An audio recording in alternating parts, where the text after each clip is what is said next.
Only 114 out of 900 displaced residents in Pomona informal settlement are residing in a temporary community shelter. SABC reporter Nosipho Mncube caught up with some residents in the aftermath of the blaze.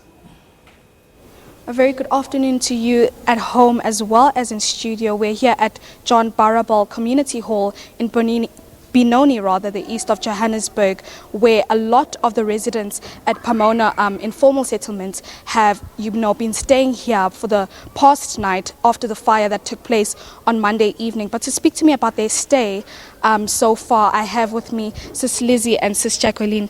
Sis Lizzie and Sis Jacqueline, thank you so much for speaking to me. Sis Jacqueline, I'll just start with you. How has your first night been here? I understand, Uguti, you stayed here just last night and not the night before. No, no problem. Nati Robert Sharp, Reflema Paya Mashapu. The thing going reward Ticari Locharin, do Rodula Kai didn't like Dilocharna di Patutarna di Quame Pete, Arthur to Dragalanca Chona, Horna, after Utlina Molabator de la Mikukurjoa, Corarte Bernardo Felle Kai, like Renocotswarna, Maspala or Rincarina, Ekurleni Rincarina. Eh. And then, Sis Lizzie, we've just received news, Uguti, they will be rebuilding temporary housing for you back there at your home where it burnt down. How do you feel about these news? Yeah, for now, njabulile ukuthi at least go nosizo nyana, but if government they can help us with a permanent place, la sizokwazi ukuthi abantwana bethu bakhulela khona ngoba right now abantwana baye ekolweni and silahlekelwe too much, even our IDs, everything is there, so we don't know ukuthi senze njani. In fact, we need help to our government ukuthi angenelele akwazi ukusisiza ku situation esibhekene nayo right now. Asikhona even ukuya emsebenzini, impahla zonke zichile, there is nothing, asina nix at all, so we need help.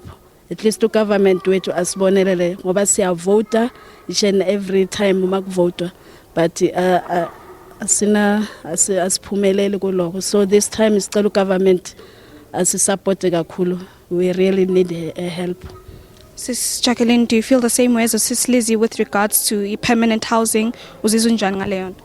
Like nake happy ka taba eo mara e lo re ya ngwarisha too much gore dilo tsa rena di swele. Arne furniture arne selo. Like re tswile re le so the way re leng ka gona. So diaparo arne diaparo. So ba re thusele ka diaparo bana uniform di swele. Ha ona selo like ntungwe lengwe swele. Arne dijo.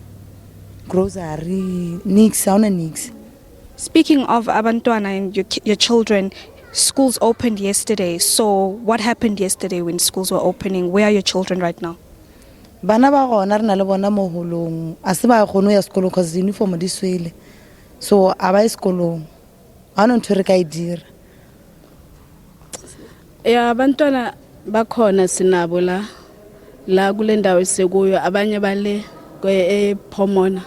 So into sicela nje ukuthi sicela government asisize nangabantwana bethu ukuthi abantwana bakwazi ukuthi baye ekolweni bathole uniform, ukuthi asisupport in any way ukuthi abantwana bafunde babe right nabo babe successful. So izinto zonke zeshile, asina mali asina nix, konke kushele khona lapha, so we need a real help.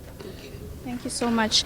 That's Sis Lizzie and Sis Jacqueline just speaking to me about their stay here so far. It was their first night in the hall, and they're also just telling me about how their children are missing out on school due to the fact that they have lost their clothing and their school uniform in the fire. They're also telling me that they would like to see in the future government, giving them permanent housing so that they are not in the same situation they found themselves in on Monday evening, where they're at risk of losing their homes due to a fire that has been left neglected.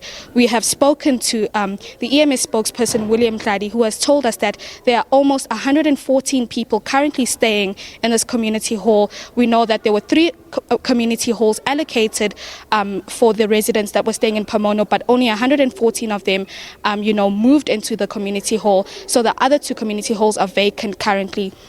We also know that they have sent Home Affairs onto the ground to assist those that have lost their documentation, as well as sent a mobile medical clinic to assist those that have lost their chronic medication, just to help them retrieve their medication. We also heard that there will be a Zimbabwean embassy representative on the ground, just helping Zimbabwean nationals who have lost, everything in the fire, just in case they may decide that they want to return home. So EMS, together with disaster management and the city of Ekurhuleni, have come together to assist in the small ways they can, but the residents here are still appealing to the masses to assist them in any way possible, whether it be with clothes, with food, with hygienic packs, and so on and so forth. That's it from us here on the ground. Back to you in studio.